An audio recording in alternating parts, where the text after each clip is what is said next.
अगर तमिलनाडु में 6 महीने पहले से संघर्ष करने वाली 2 साल पहले बनी पार्टी अगर सत्ता की सर्वोच्च कुर्सी पर स्थापित हो सकती है, तो उत्तर प्रदेश में आजाद समाज पार्टी कांशीराम क्यों नहीं हो सकती? महसूस करने की जरूरत है, समझने की जरूरत है, शक्ति लगाने की जरूरत है, संकल्प लेने की जरूरत है।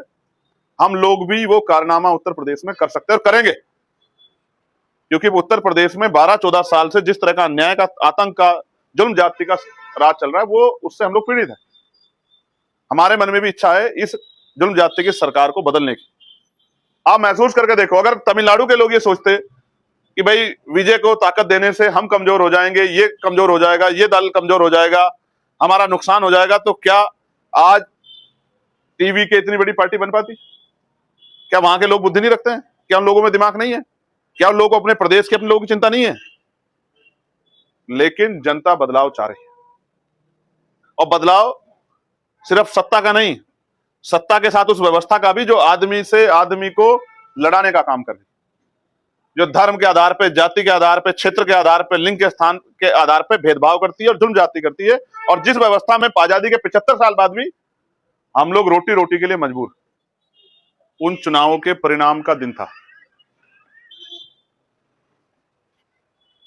और आज परिणाम हमारे सामने है, और परिणाम बहुत कुछ कह रहे हैं।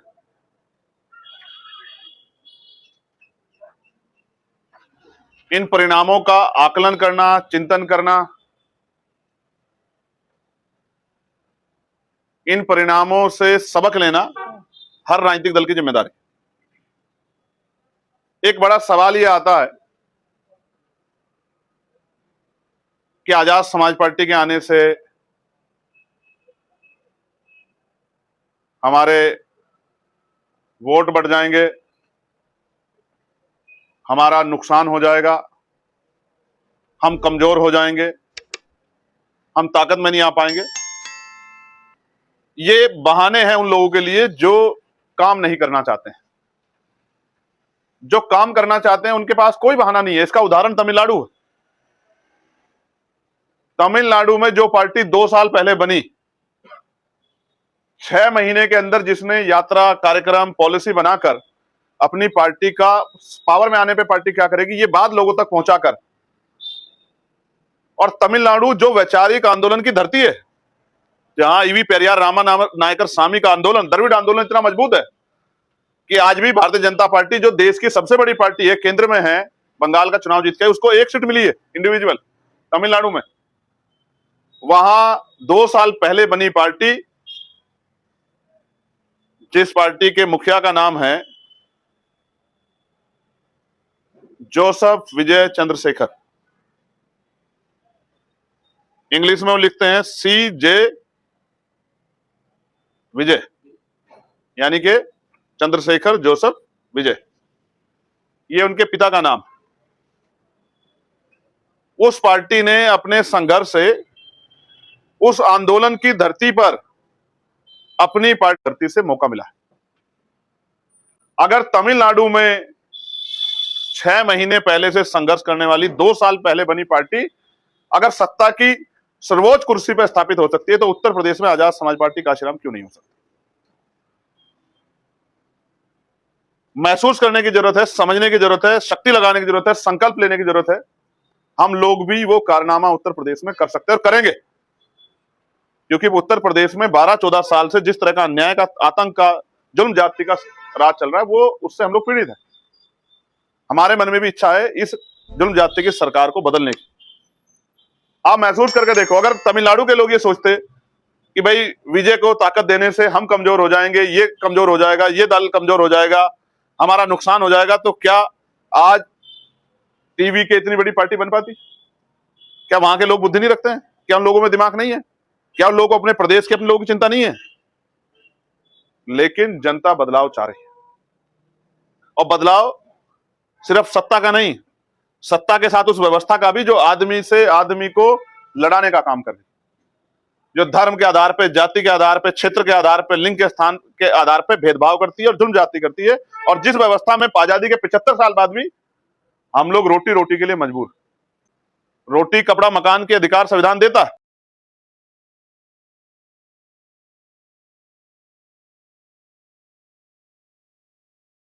के जीवन का निर्माण हो सकता है रोटी कपड़ा मकान से? तो जवाब यह है कि यह संभव नहीं। मैं आपको बताना चाहता हूं और आपके माध्यम से आजाद समाज पार्टी भीम आर्मी के एक कार्यकर्ता को और जो आज हमारे दल में नहीं उनको भी ये बताना चाहता हूं कि जब आप गांव में जाएंगे तो आपको लोगों को क्या बताना है, क्योंकि आपकी बात को मीडिया नहीं दिखाएगी। मीडिया यहां 1000-1500 लोगों की रैली को बहुत बड़ा चढ़ा के बताएगी, लेकिन आपने जो 20-20, 40-40, 50-50 हजार लोगों की रैलियां की है उसको मीडिया नहीं दिखाई, क्योंकि मीडिया के भारतीय मीडिया का चरित्र आप जानते हैं कि वो एजेंडे के आधार पे बात को दिखाती है और एजेंडे के आधार पे बात को पहुंचाती है। ये वही मीडिया है जो जिनके चुनाव के बाद जब पोलिंग हो जाता है इनके सर्वे आते हैं और कई बार वो सर्वे झूठे साबित होते हैं, गलत साबित होते हैं, लेकिन ये मीडिया कभी माफी नहीं मांगती है।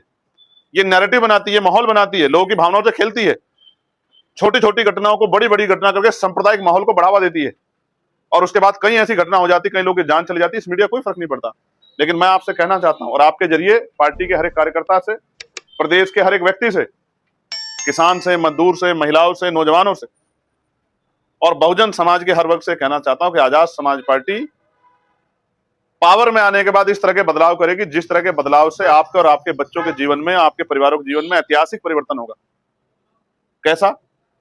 कि हम 12वीं तक की पढ़ाई मुफ्त करेंगे, कक्षा 1 से लेकर और कक्षा 12 तक की पढ़ाई मुफ्त करेंगे। वो बच्चा किसी जाति का हो, किसी धर्म का हो, किसी क्षेत्र का हो, और चाहे वो हिंदी मीडियम में पढ़े या इंग्लिश मीडियम पढ़े। हालांकि हमारा एक और संकल्प ये है कि हम सरकारी स्कूलों को ही प्राइवेट स्कूलों से बेहतर बनाएंगे, लेकिन अगर कोई प्राइवेट स्कूल में भी पढ़ना चाहता है, क्योंकि उस तरह का तत्कालिक प्रथम साल में उस तरह की सरकारी स्कूल उतने हम पे जो है अवेलेबल नहीं होंगे, तो अगर कोई प्राइवेट स्कूल में भी पढ़ेगा जिसके लिए आज और कक्षा 1 से लेके प्री नर्सरी से लेके 12वीं तक की पढ़ाई, जब तक 12वीं का मतलब क्या है कि बच्चा कक्षा 6 का जो नया हमारा नियम आ गया है कि कक्षा 6 का बच्चा पहली कक्षा में एडमिशन लेगा, 6 साल तक के बच्चे को आप पहली क्लास के में एडमिशन दिला सकते हैं, उससे कम के को नहीं। तो 12 और 6 18 यानी कि बालिग हो जाएगा व्यक्ति, तब तक की उसकी पढ़ाई, जब तक उसका बौद्धिक विकास, क्योंकि भारत में वोट डालने की जो सीमा है वो 18 साल की है, तो 18 साल का आदमी को समझदार व्यक्ति माना जाता है। जब वो व्यक्ति अपने पैरों पर खड़ा हो जाएगा, अपने आप को, अपने भविष्य के निर्माण को, अपने सपनों को धार, विचार और रास्ता दे सकता है कि उसको डॉक्टर बनना है, इंजीनियर बनना है, वकील बनना है, जज बनना है, प्रोफेसर बनना है, इंजीनियर बनना है, इकोनॉमिस्ट बनना है, साइंटिस्ट बनना है, जब वो सोच सकता हो, सपने देख सकता हो, तब तक की उसकी पढ़ाई मुफ्त होगी। जिससे सबसे बड़ा फायदा क्या होगा कि आज गरीब आदमी अपने बच्चों को मजबूरी में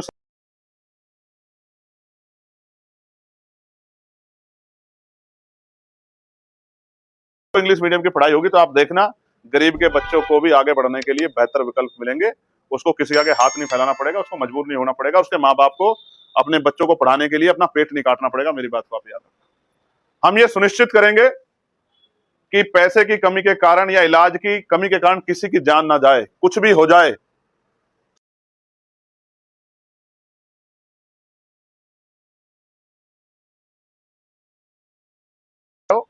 एक्सीडेंट हो जाए या कोई और किसी बड़ी बीमारी से पीड़ित हो, उसको दवाइयों के लिए अस्पतालों में लाइन नहीं लगानी पड़ेगी, बड़े बड़े हॉस्पिटलों के यहाँ अपनी जेब नहीं कटानी पड़ेगी। चाहे 1 लाख रुपए लगे या 1 करोड़ रुपए या 10 करोड़ या 100 करोड़ रुपए, हर व्यक्ति के जीवन सुरक्षा की गारंटी सरकार देगी और हर व्यक्ति का इलाज मुफ्त होगा। इस बात को हम लोग सुनिश्चित करेंगे, इतनी सुविधाएं हम लोग अवेलेबल कराएंगे। इसमें भी कोई मुनाफा सरकार नहीं लेगी, जिससे कि किसी के परिवार का कोई महत्वपूर्ण व्यक्ति सिर्फ पैसों की कमी या इलाज की कमी का उनको छोड़ के ना चला।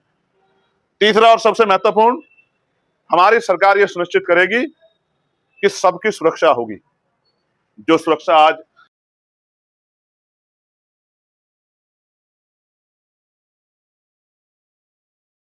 पैसे वालों को मिलती है, उससे बेहतर सुरक्षा की व्यवस्था आम आदमी के लिए होगी, गरीब आदमी के लिए होगी, गांव में रहने वाले अंतिम गरीब परिवारों के लिए होगी। कोई किसी की जान को कमजोर, किसी कीमत को कम आके कोई किसी पे हिंसा नहीं कर पाएगा। मैं इस बात की गारंटी आपको देता हूं।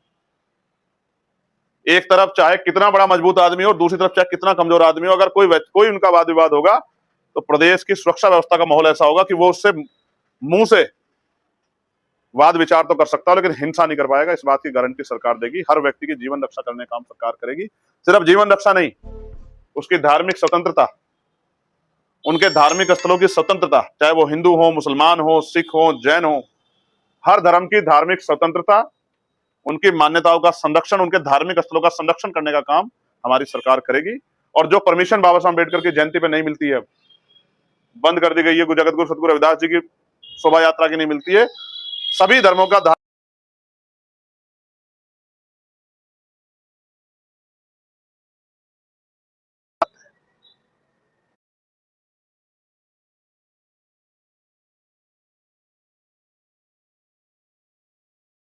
देश का नौजवान और उत्तर प्रदेश का तो नौजवान पीड़ित है कि हम व्यक्ति के लिए, उसके गरिमाई जीवन के लिए रोजगार की व्यवस्था करेंगे।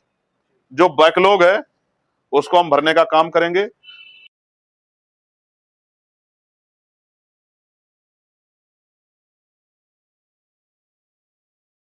कोई भी कार्य ऐसा नहीं होगा जहां गरिमाई वेतन उसको ना मिले, चाहे वो आशा बहन हो, आंगनबाड़ी हो, भोजन माता हो, पंचायत सहायक हो, रोजगार सेवक हो, पीआरडी का जवान हो, होमगार्ड भाई बहन हो, सबके लिए।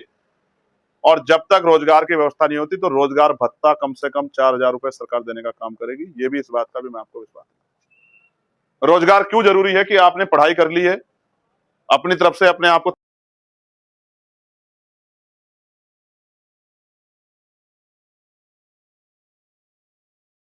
माँ बाप के सपने पूरे करने के रोजगार है ही नहीं, कहीं सरकारों ने व्यवस्था नहीं कर रही, इसलिए रोजगार नहीं मिल पा रहा। तो इसलिए हम लोग सुनिश्चित करेंगे कि हर कीमत पर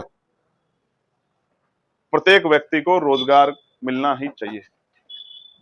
अब उसका प्रबंध सरकार पक्की नौकरी देके, संविदा और ठेकेदारी की नौकरियों को मजबूत करके,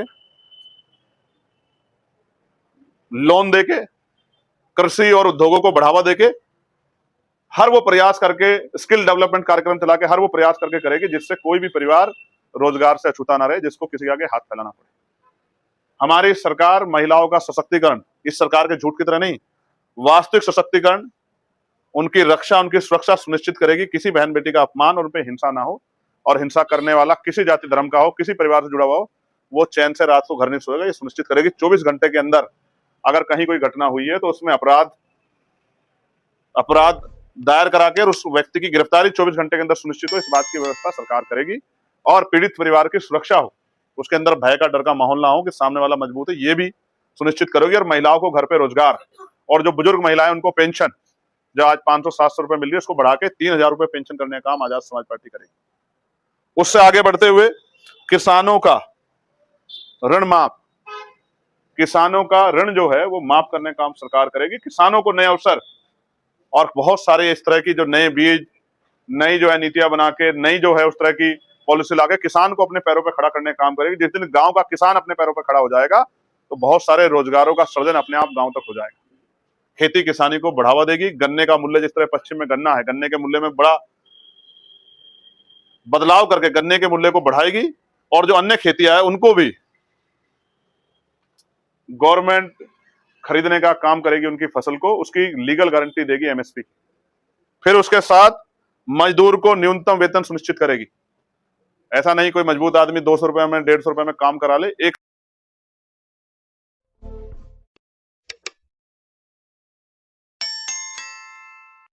उसके अलावा कम वेतन कोई किसी को नहीं दे पाएगा, चाहे कंपनी में काम कोई करे, चाहे कोई फैक्ट्री में करे, किसी के खेत में करे या कहीं भी करे।